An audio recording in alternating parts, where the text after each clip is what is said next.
Have you ever heard of George and Rebecca Barnes? Are you aware of how many abolitionists fought for the freedom of the people in Syracuse? George and Rebecca Barnes were very important for Syracuse's Underground Railroad. The house is located at what is now 930 James Street in Syracuse. George arrived from Kent, England and moved to Syracuse in 1844. George was a lawyer for Garrett Smith and he was part owner of a railroad company. Rebecca was the orphan niece of the Wilkinson family.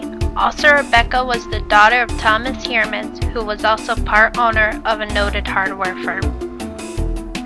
George and Rebecca were married in 1849 by Reverend Samuel May. In the 1840s and 1850s, the Barnes wanted to stop slavery in the USA.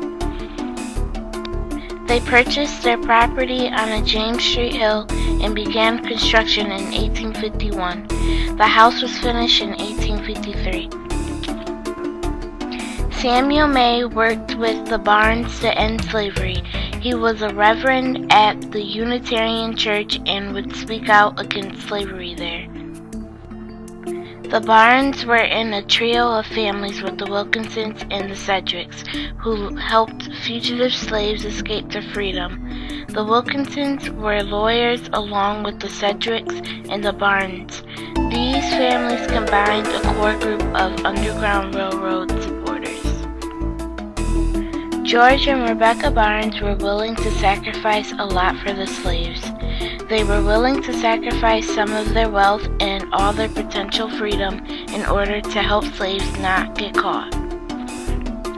Also, slaves wanted freedom, and George and Rebecca were willing to sacrifice to help them achieve their goal. While many people decided to be leaders as abolitionists and opposed the fugitive slave law, others chose to follow it as they enforced the fugitive slave law.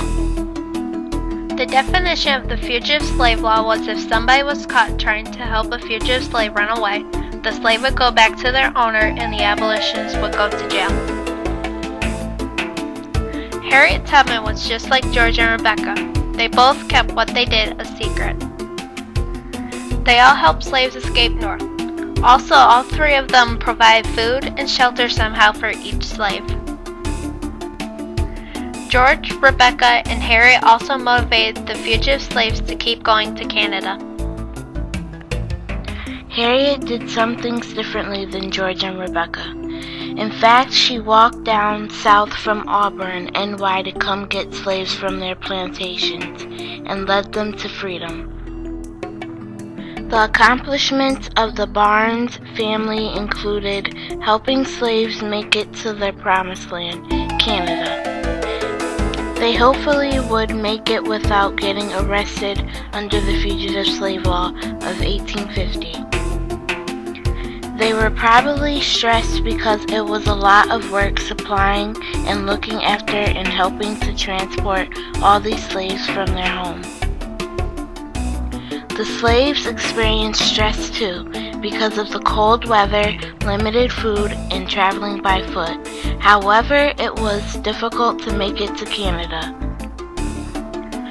The Barnes relieved some of their stress faced by fugitives by providing a safe place for slaves to hide so they wouldn't get caught under the Fugitive Slave Law by slave catchers.